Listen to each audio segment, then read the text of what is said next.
Hey, and welcome to the Headliner Podcast. My name's Nick, and I'm joined today by Oliver. We've got a really exciting show for you. We're going to talk about cool things that we're doing in the office and our brand new app. That's right. We're talking about the mobile app. Mm-hmm. Before we get into it, Nicholas, what kind of phone do you have? I see it over there. I actually can't tell the difference between Android and iPhones anymore. Yeah, neither can I. Mean, my old man wallet case doesn't help. Doesn't help. I think you have an Android. Yes. I have an iPhone. Okay. And so when we're talking about the app, we're talking about the same app, right? It's the same on both, so it doesn't matter which device we're on. It doesn't matter. They are completely identical, basically. All right. We found out that a lot of our users, they were having a hard time, not even a hard time, they just wanted an easier way to get their completed videos and share it onto social media. Mostly Instagram. Yeah, mainly Instagram is a pain to share to if you don't have the media on your phone. Yeah. So went ahead, we made an app. With the app, you can access all of your exported videos, as well as set up automation feeds. I mean, you can basically just take your completed videos, share them to Instagram, all from the comfort of this app. It's pretty simple. Yeah. It's pretty basic. It's just what it gets the job done. Yeah, exactly. So Nicholas, I thought it would be fun this week if you want to pull up that app and we can kind of do like a guided walkthrough meditation type thing. A guided meditation on how to use the app. Why not? So I'm going to open my app. Did you open it? Yep. Okay, I'm going to open it right. Okay. Are you in? Yes. Okay. I already logged in, so I'm already in. So tell me what you see when you first log in.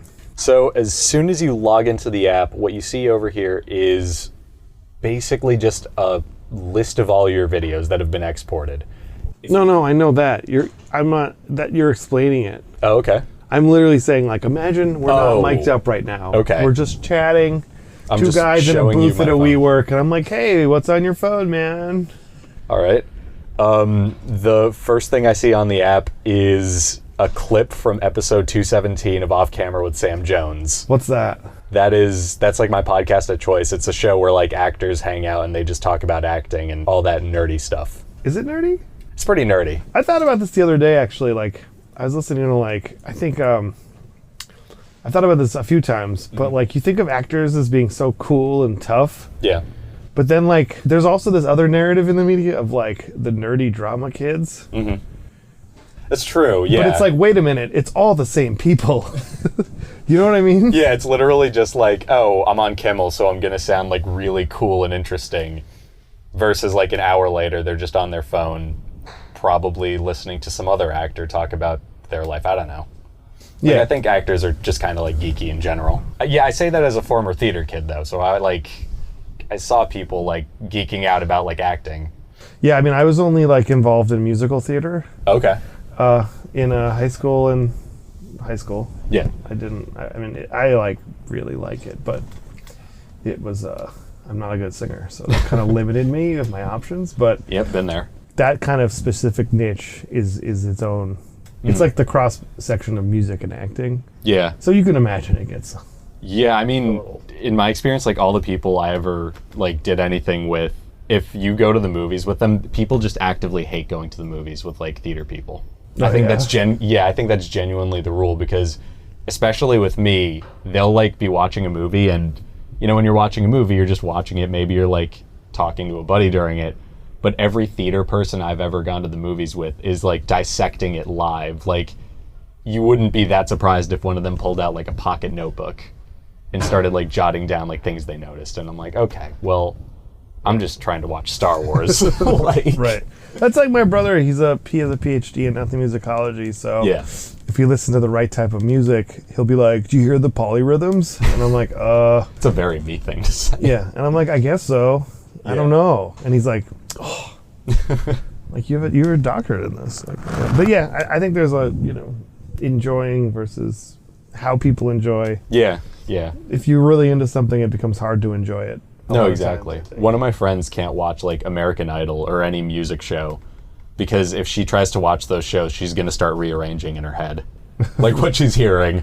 Oh, really? Yeah, she'll be this should be a bit slower, this should be in a different key, and I'm no, stop. We're just trying to watch this. They're a little pitchy at the verse. The second verse, they were a little pitchy. Ooh, they didn't need to put some vibrato there. It's okay, well, please stop. Yeah. I don't know, it's all. Yeah, but anyhow, so you see a video from a film podcast. Yeah, exactly. And then if I want to And then what else do you see? You can play it? Yep, you can play it, you can share it. What happens if you click the share button? Well, on Android, because of just the way Android works, it downloads a copy of it to your phone. So that, first off, if you just want a copy of it, it's there forever until you delete it. So I guess not forever. And you also get lists. Do you have a cat? I don't. I'm actually allergic. Me too. Oh, fun. Someone with a cat was in here. Someone just left a cat in here for an hour. Oh my God. It's okay. We're in a very small booth in a WeWork. Yeah. Someone may have sat down here with a cat. We don't know. But okay, we're gonna make it. Yeah, we're gonna truck through it. So yeah, when you hit share, on Android at least, it opens a list of, first, your most used contacts in case you want to send it directly to them. Yep.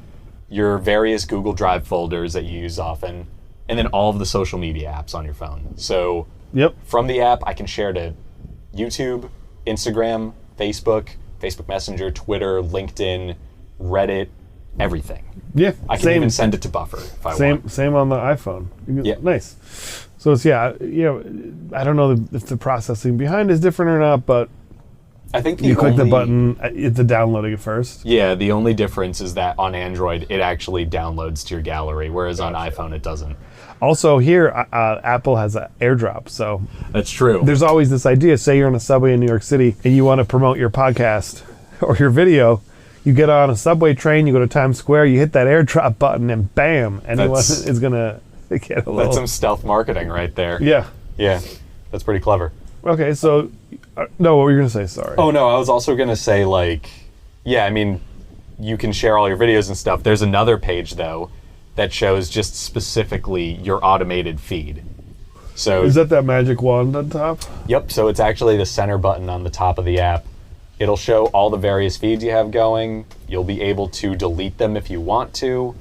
On top of that, I believe I was mistaken. I thought clicking on it opened your latest clip from it. But yeah, you'll be able to delete that could be coming. Yeah. And on top of that, if you want to create a new feed, you could do it from your phone. You just hit the plus button on it. Oh, on the bottom right over here. Mm-hmm. Okay. You can look up any old podcast. I don't know. First podcast that comes to your mind. 30 for 30? Okay. 30 for 30. You hit search. It'll pull up the podcast. And then you can tell it, hey, I want to receive a 60-second clip every day. Mm-hmm. Or I just want a clip for the latest episode one time only. I want a full episode for it. Whatever video you're looking for. And then you can pick your template and start getting videos for it. So just like on the desktop. Yeah, it's the same as the desktop, just on mobile. Okay, yeah. I get it. I mean, it's pretty simple. I think you get it. I get it. It's in the App Store under, you just search for Headliner Video, I believe. Yep, Headliner Video. It'll come up on the App Store. You'll see that Headliner H in our, blue and purple gradient. Get that Headliner H. That Headliner H, So what do you think? Do you think people are going to use this? Yeah, I think so. I've noticed, so I do support here. Obviously when people have questions or need help, they usually just email me or write into our support. Right. So we've actually noticed that a lot of people are using the app already, and people who have in the past had trouble sharing, especially from an iPhone, we've written back to them with the app and they're like, this is exactly what I need. I just literally open this app and my clip goes to Instagram now. Right. So it's kind of like the perfect solution. Once you finish making your videos on desktop, you open your phone. You don't have to worry about turning on AirDrop. You don't have to remember to Google Drive something to yourself or get an email. It's just the app. So it's easy. Yeah, super easy. On top of that, that's it. That's the app in a nutshell. So I have another question for you. Okay. What's the weirdest thing you use your phone for? Weirdest thing I use my... it's not that weird. It's just very on brand for me. Yeah. How's that for... I'm treading lightly here. Yeah. No, the weirdest thing I use my phone for is actually just video stuff. Yeah. So obviously I'm a huge film geek, but I don't want to carry around a DSLR everywhere I go.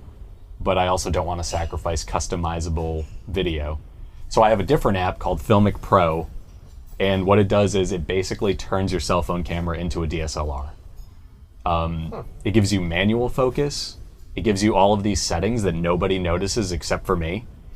and it also shoots. Well, what's an example of like a setting that nobody would notice? Because I don't understand how this stuff works that much, but I have taken a few photography classes. Okay. So like shutter speed and stuff.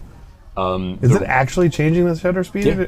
Like it really adjusts the shutter of the camera? It is really changed. Well, I mean, digital cameras don't have shutters, but yeah, it's doing... Okay. It's like treating the footage so that it has like the look.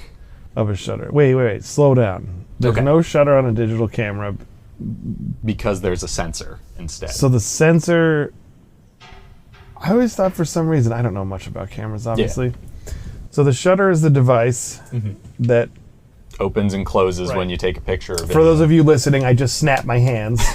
I'll put in a little snap sound. Yeah. Yeah. So it's the little thing that like comes down. In a pinhole camera, for example, the shutter would be just like the piece of paper you put over the pinhole. Yeah, exactly. Right? Okay. So a sensor is, it's just like, it's always, is the camera just always putting stuff... If the sensor is kind of like, does the sensor have a shutter that just accepts the information onto the sensor chip, or like? I don't know the technical side of it that much. I actually literally skimmed an article that explained it like a week ago, and I still don't know it. But it's something like the refresh rate on the sensor is your quote-unquote shutter speed. That's like the fast explanation of it.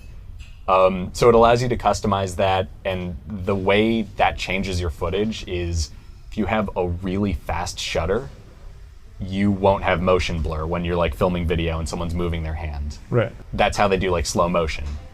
If you have a really slow shutter, you do get motion blur.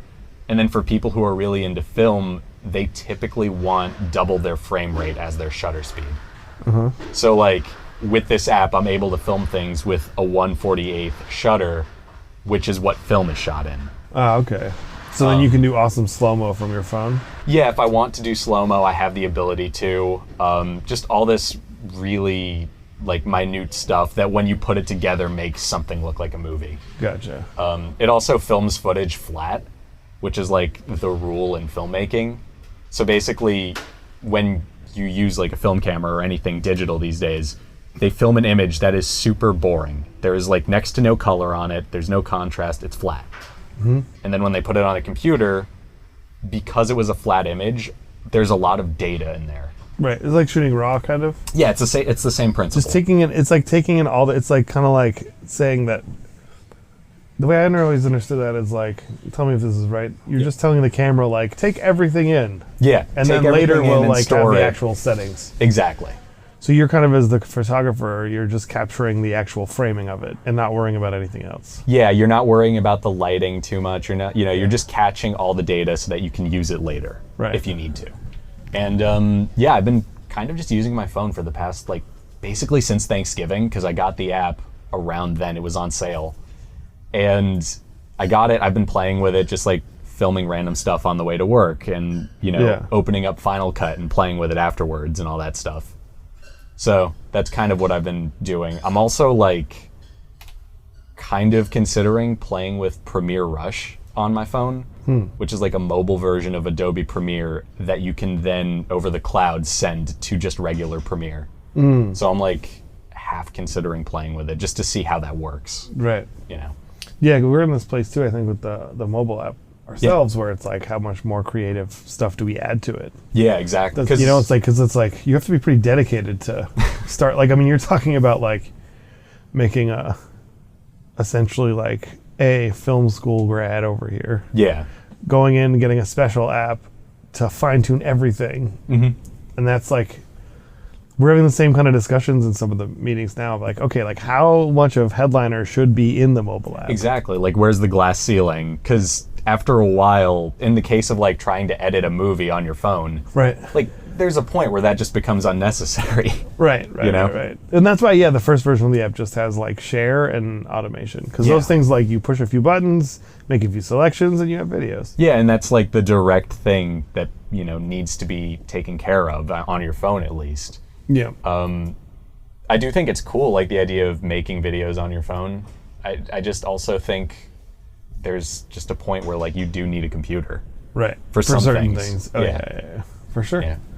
All right, what else? Is there anything else we should talk about this week? Well, I mean, you published a pretty cool Median article.